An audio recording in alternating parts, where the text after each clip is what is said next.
Marty McDonald, founder of the Verify platform, Boss Woman Media, and creator of the Elle Olivia brand, successfully featured in Target stores.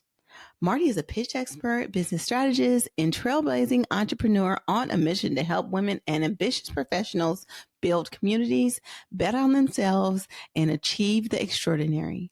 Her brand, Boss Woman Media, has cultivated a thriving network of women ready to level up in life and business, and she's gearing up for the release of her highly anticipated book. With a proven track record of securing game-changing opportunities, including getting her own brand inside of Target, Marty teaches people how to craft compelling narratives, articulate their values, and confidently land deals that transform their futures. She's been featured on Side Hustle Pro and CBS Morning News and is renowned for creating platforms and communities that inspire and empower. What's up, my financially intentional people? I'm super honored to be joined by Marty McDonald. She is an amazing mom, entrepreneur, all things super fabulous. What's up, Marty? Thank you so much for having me. I appreciate you. Of course, of course. And today we're just going to talk about living in your power, being audacious, and all of those things. So let's talk about your origin story, Marty. How did this all start? Did you know you want to be an entrepreneur? You know, you want to rock with your baby and do all those fabulous things. Where did this all start? You know, it's so interesting because I think I saw the tale of two worlds. I saw the tale of a parent in a household that struggled financially her entire life, could never make ends meet. And I just had to dig deep to figure out how not to have that. And then on the flip side, I saw another parent who hustled hard and had a stable first job and then had a side hustle. It wasn't defined that way. And wasn't afraid to do the hard work. So I saw both for a very long period of time. I saw what the outcome of both could look like. And for me, it was much more around how do I just make it out of here? How do I get out of here? So when I graduated college, the North Star was just go get you a corporate job, right? Like, and then you're going to figure it out. I had never seen anyone sitting in corporate America, though. I had never seen what the blueprint of success looked like from anyone who came from where I came from. And so when I was in that space, I was an imposter. I know a lot of folks be like, you know, I don't really believe in being an imposter. I'm actually going to have to double down on saying that that probably is a myth. I think we can all relate to being an imposter. I don't care what color you are, what your background is. If you go into an environment, if you're wealthy and you go to the hood, you feel out of place. And if in the same way, vice versa, right? And so that for me was what I thought could give me the pathway to financial freedom, because that's what I was exploring. That's what I wanted to obtain, financial freedom. And it wasn't fulfilling. And I do believe that there's an intersection to financial freedom and fulfillment that can happen. And so that didn't exist there. So I said, I want to align myself with purpose, and I want to align myself in my values. So let me make an exit from corporate America. Let me go bet on myself and build out this media company. I was focused on creating experiences for women to connect and programming that didn't feel stuffy, and really being able to allow people to exist where they were and didn't have to posture, and they could see what's possible for themselves up ahead through the stories of women who may be like them that have accomplished it. And so I had no idea how to do it. Again, I had no blueprint. I literally took step by step, day by day. I mean, here we are 7 years later, and I've really been able to create something sustainable with Boss Woman Media, something that I'm really proud of. And it really was, I don't really know what I'm doing, but I was sitting in corporate America, didn't No, really know what I was doing. right. So I'm going to go ahead and take the road less traveled and do it for me, do it for my family, and build something sustainable that the ecosystem of the communities that I'm intersecting with can utilize and benefit from. And that's how my first business started. It was from the place of what I didn't see exist and creating something that could be sustainable, that could stand the test of time, and that people could lean from. My second company, Elle Olivia, which is a children's lifestyle brand for toddlers to see themselves in everyday moments, came from me being curious and seeking more from that curiosity and not being afraid to try uncharted territory. And me walking into Target one day as a mom who was looking for something cute to put on her daughter, and I wanted something that showcased representation, and it didn't exist on the floor there. And I left Target that day saying, man, there are some gaps here.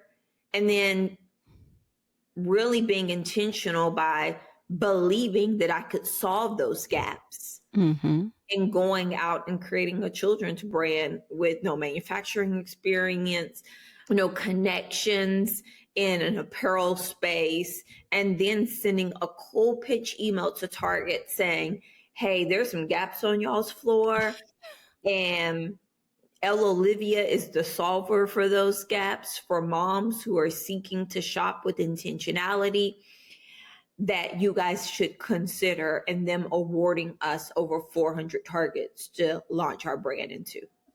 Wow. Okay. So you said Yeah. a whole mouthful, and that is extraordinary. And I love the betting on yourself. And I agree with the doubling down on the imposter syndrome, because they say there's no imposter syndrome, but then they say fake it till you make it. So which one is it? So I get that. But I'm curious to know, what did financial freedom mean to you when you were in that corporate space? And did that definition change as you grew into your entrepreneurial self? You know, for me, financial freedom wasn't just a finish line, right?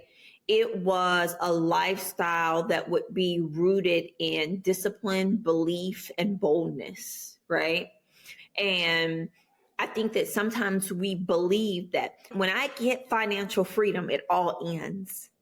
And in actuality, you've missed the mark, because you've missed the journey and the experience to financial freedom. It's not a destination. It doesn't have a finish line to it, right?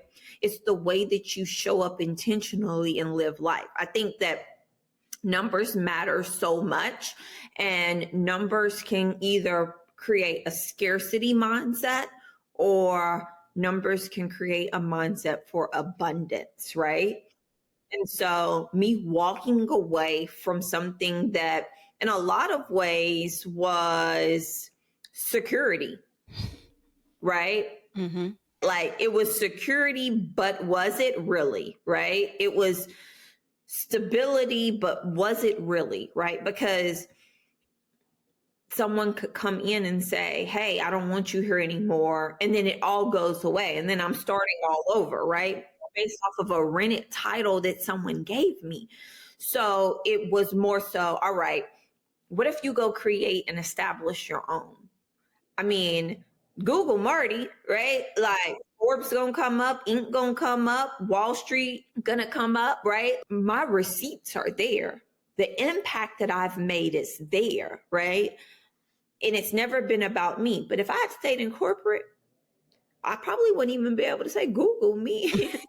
Google the companies I work Yeah. for, Yeah. right? And so for me, it was, if I walk away from the comfort it will allow me to risk the reward. And risking the reward was a mindset shift that I had to make, and knowing that financial freedom isn't the finish line, it's just the beginning of me experiencing life at all that it can bring to me and my family. I love that. And I don't think that people to understand that you're taking risk in everything that you do. You're taking a risk in going to that job. But like all too often, like especially now, we hear just quit your job, be an entrepreneur, and all of those kind of things. I want to get real about what it means to be an entrepreneur and how much effort and work it actually takes. Like you didn't just like all of a sudden blow up and be able to pitch target and do all of these things. Like you were putting in work. What did that look like? Man, you know, when they say you are overnight success of 10 years, that is real. Yes. Real. Because I think that in so many ways, if I could even break it down, it takes 10 years to make the connections. It takes 10 years to walk into the room without having to introduce yourself. Mm-hmm. There are folks who've still been grinding and people still don't know their story and they are successful, right? Like it takes time. That was the part that was the resistance for me. I didn't want it to take the time. I think so many of us, we don't want it to take the time. We just want to win.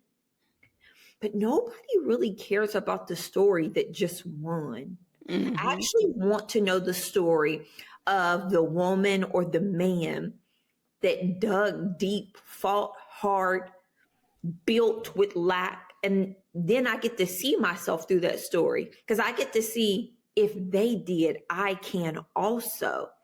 And so I think that quitting your job, going straight as an entrepreneur, there are so many myths that exist in success happening. First of all, do you have a full vision of what that looks like? Do you have a vision for what you want out of life and the life that you want to create for you and your family? Number two, what's at stake if you do that, right? I don't think entrepreneurship is for everyone. From the perspective of everyone can't carry and cast the vision so well. Some people are foot soldiers next to the person that can, and they have just as much impact that way, right?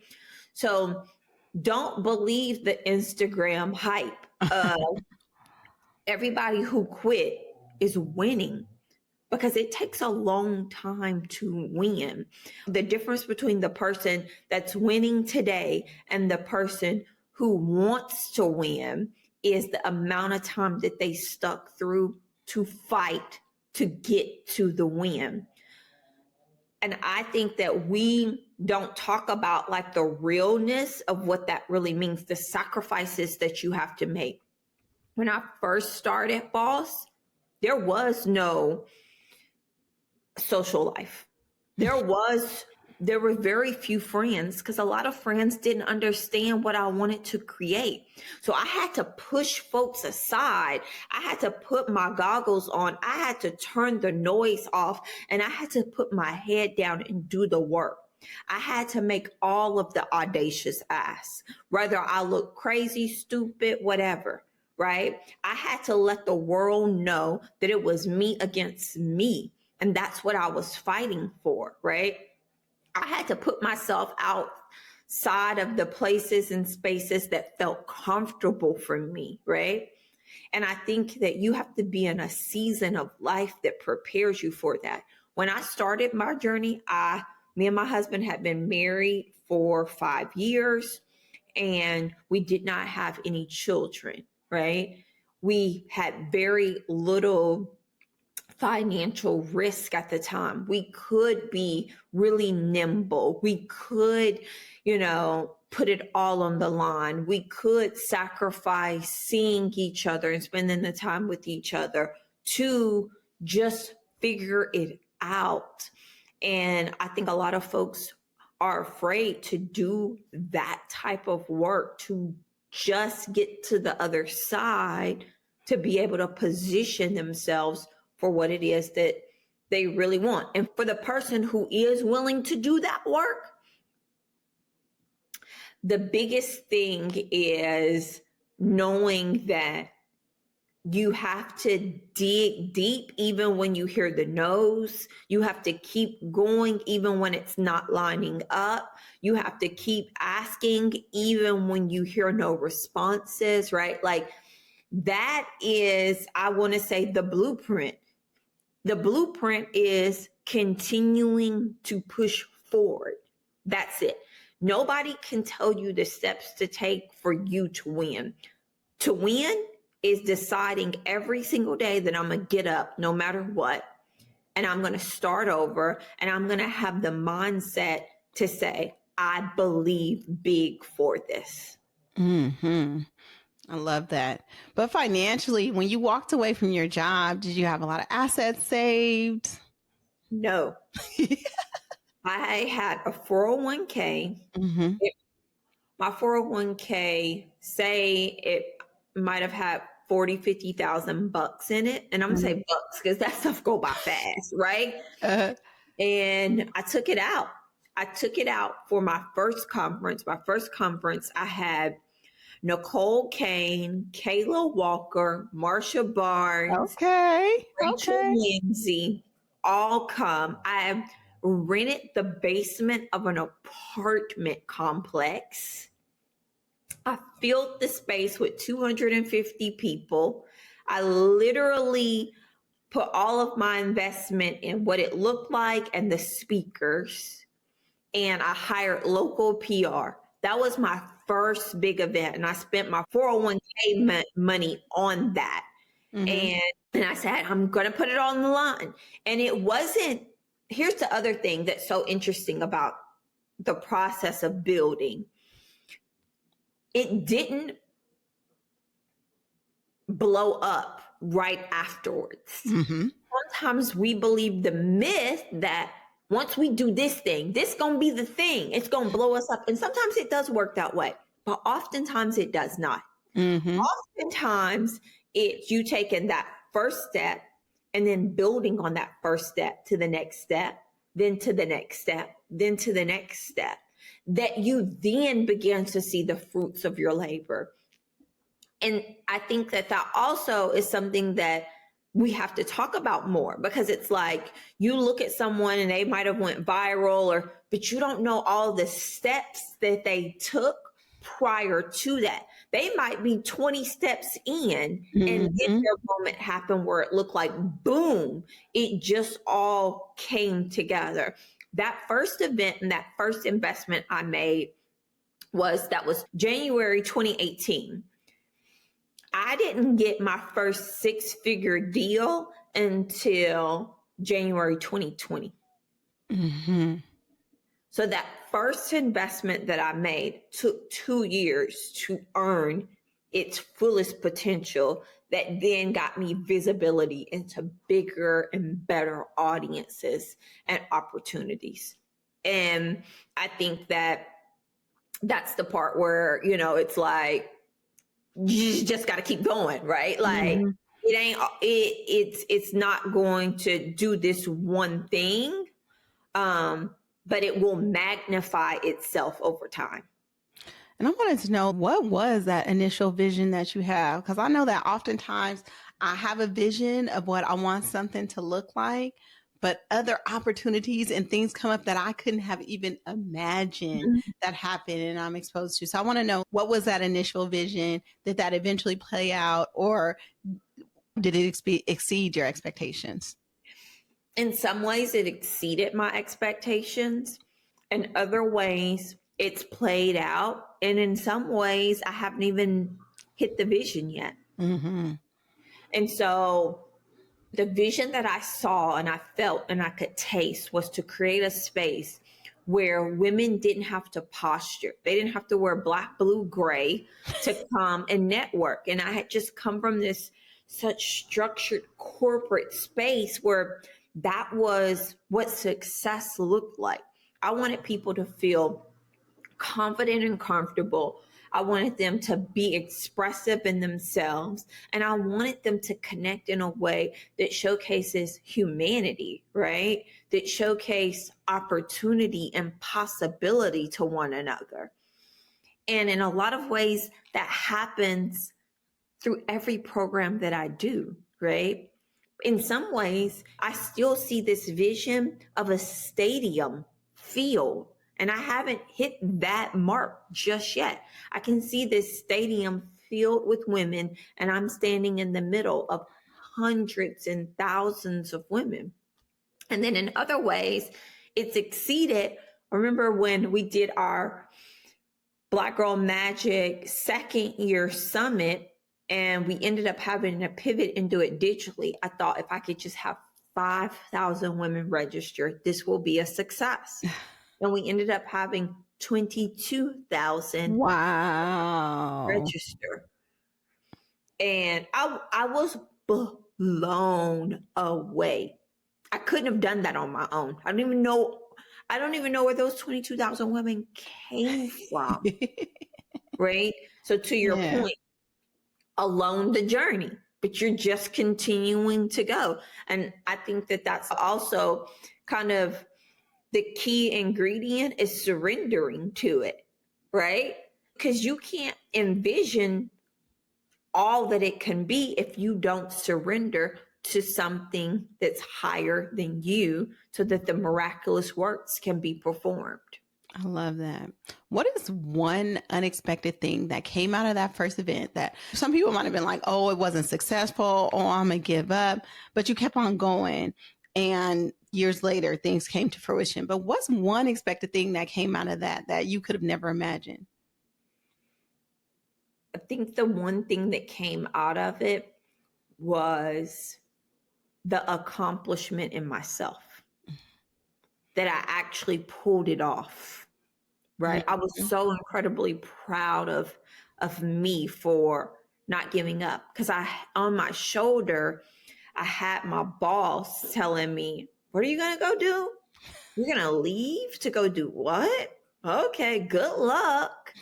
I could hear the doubt that they were delivering of what I could deliver.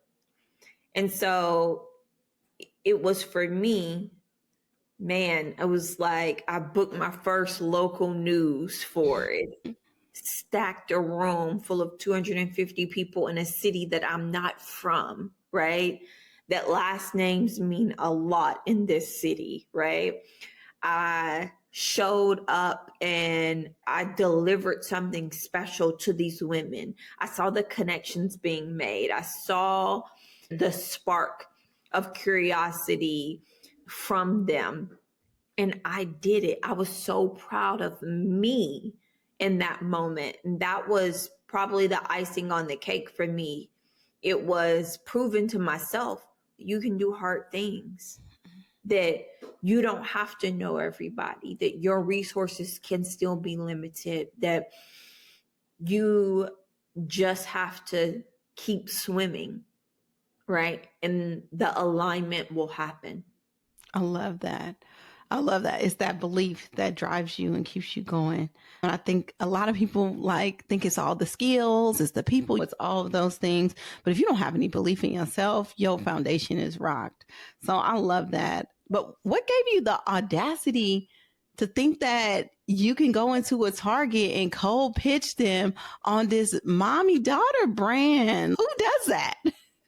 It was like, why not? Right? Like my perspective is I add value where I go.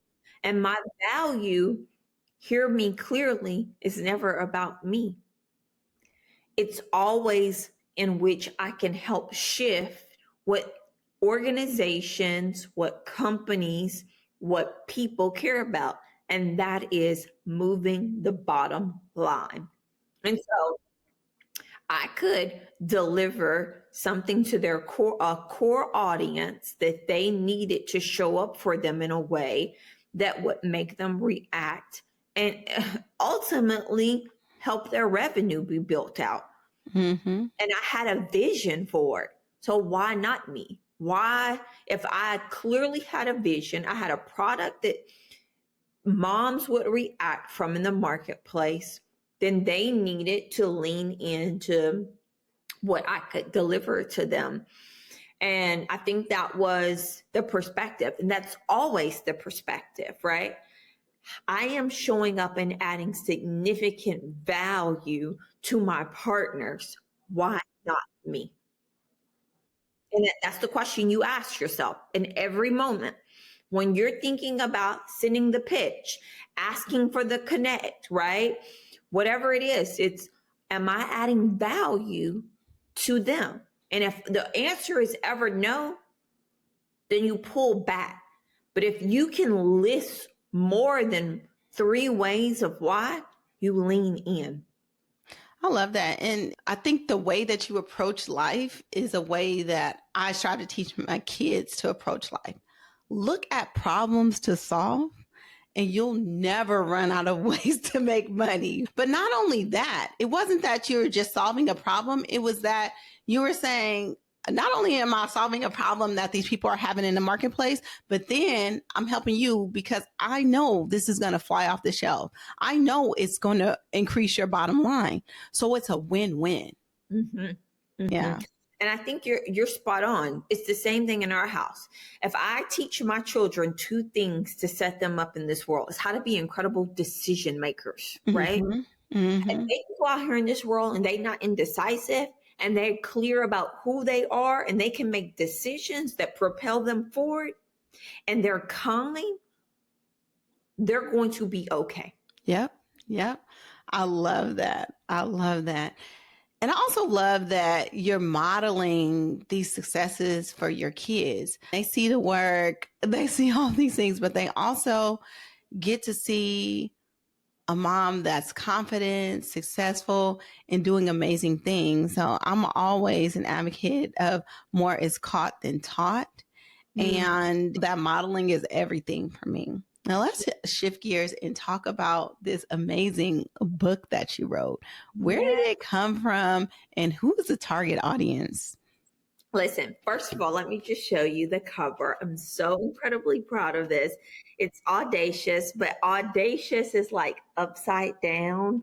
The artwork is just like so beautiful to me because it feels like this is my journey up, down. I mean, the journey is like, I don't know where I'm going next. Okay, I'm going up, down, all around. But the book really is a framework to help people understand what's possible for their life.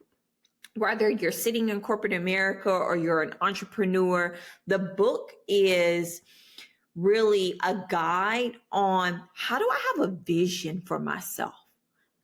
What is the mindset shifts that I need to make to help me see what's possible, right?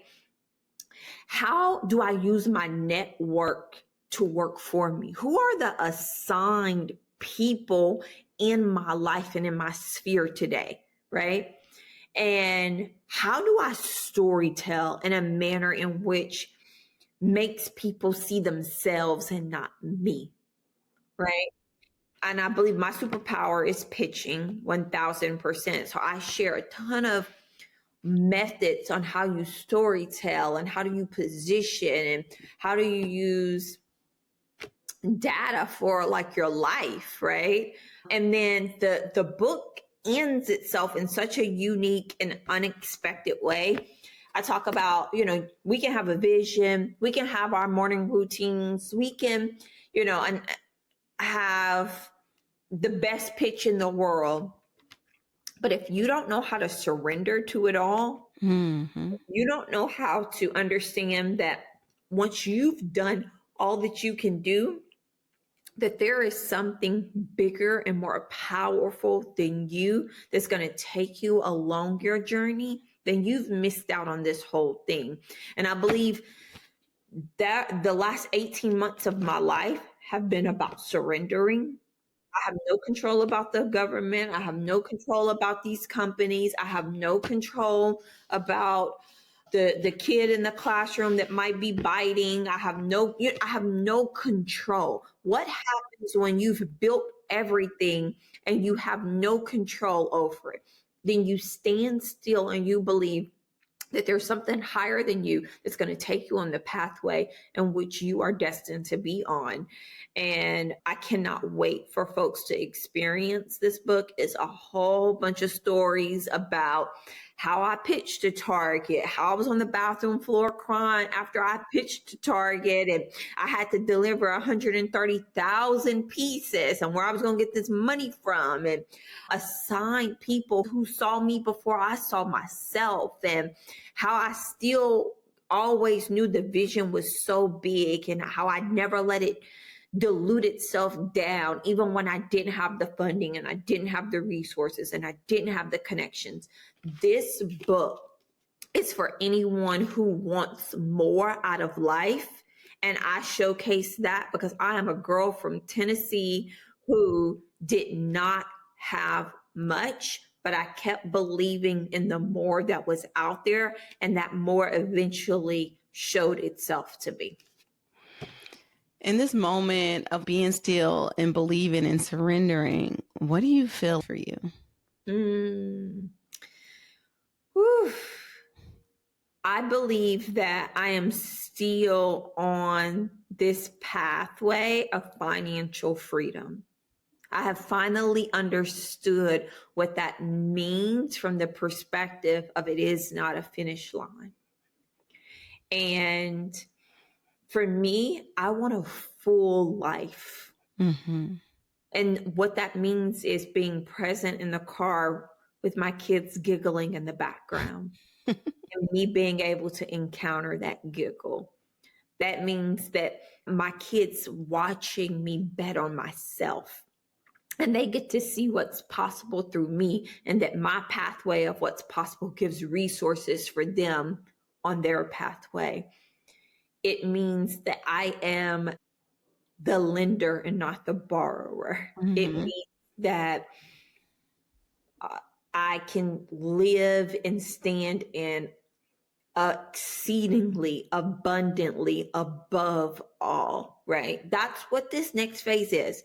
It's not a pathway to check in the box to any specific thing, because whatever it is that I go and do and set out to do is encompassed in the full breadth of my everyday life existence. And I'm not chasing anything anymore to prove to anybody that, look at me, right? That I am so content with just today.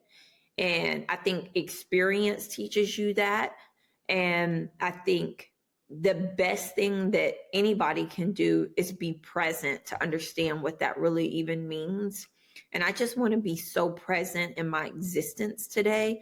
And I don't want to be worried about tomorrow. And I don't want to be filled with the past. And I just want to be settled in, this is today. This is today. Today, I get to make an impact for one person, and that's enough. Mm-hmm. I love that. And that being present is true wealth to me. Like the ability to just sit there and listen to my daughter back there jamming and watch her jam into her little playlist in the car and just being present in that moment means everything. And I love that you understand that financial freedom is a marathon and there's levels. And right now you're at that level where you don't have to do the things. Just Google you. You have done the things, and then you can sit in those accomplishments, and it's lovely. And I love that for you. I love that for everybody else that's learning that they can do this too. Let everyone know where they can get your book and where they can learn more about you. Yeah, so the book is for pre-order right now. Pre-orders are so important. Mm-hmm. It tells us, okay, hey, retailer, you need to buy this amount of book because this book is about to be popping. And so you can buy it at Barnes & Noble, Amazon, Walmart, Target for pre-order right now. The book comes out officially October the 14th. And you can follow me on Instagram, Marty T. McDonald, or you can head over to my website to pre-order the book. bosswomen.org/audacious, or you just type in audacious on Amazon, Target, Walmart, Barnes and Noble, Audacious by Marty McDonald, and it'll come right up. Well, Marty, it's been a pure pleasure. I'm definitely heading over to pre-order that book, and I encourage everybody else to do the same. Thank you so much for spending time with me. I feel privileged to be present in this moment with you and in this stage of life, and looking forward to reading your book. Thank you so much. I appreciate you. Of course.